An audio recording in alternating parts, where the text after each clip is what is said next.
Israel is also looking forward to welcoming 3 more hostages Saturday.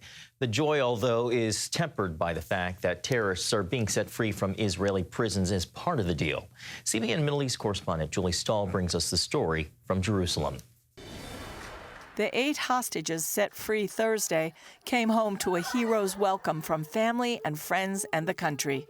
The entire state of Israel embraces you, as do my wife, Sarah, and I. This release was achieved, first of all, thanks to our heroic soldiers, and it was also achieved thanks to the steadfast and determined stand that we took during the negotiations. On the helicopter to the hospital, Agam Berger held a sign thanking the country and saying, "I chose the path of faith, and in faith I returned."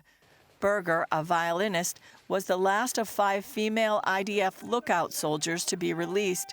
She had a joyous reunion with family and her fellow soldiers. Gadi Moses, who turned 80 in captivity, returned to Israel smiling and was reunited with his children.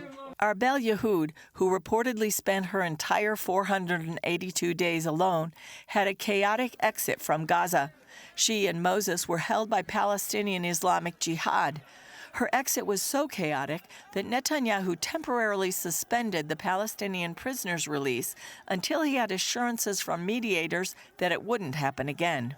During the release of our hostages today, we all saw shocking scenes. We made it clear to the mediators that we do not intend to accept any risk to our hostages.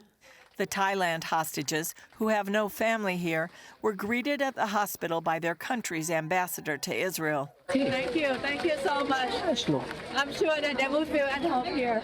The 3 hostages expected to be released on Saturday after 484 days in captivity are Ofer Calderon, American-Israeli Keith Siegel, and Yarden Bibas, whose wife and 2 little boys, Kfir and Ariel, are still held hostage.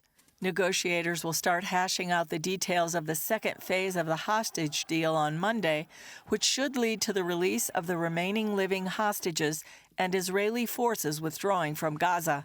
Among the 110 Palestinian prisoners freed Thursday in exchange for the hostages was a West Bank terrorist leader with the blood of many Israelis on his hands. Zakaria Zubeidi was given a hero's welcome by a huge crowd in Ramallah as he thanked Allah for his freedom.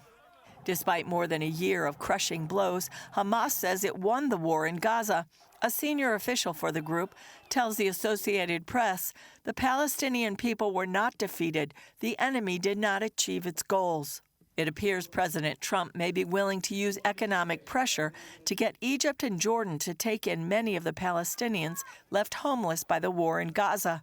Both countries have rejected Trump's idea, but he pushed it again Thursday. They're going to do it, okay? We do a lot for them, and they're going to do it. Julie Stahl, CBN News, Jerusalem.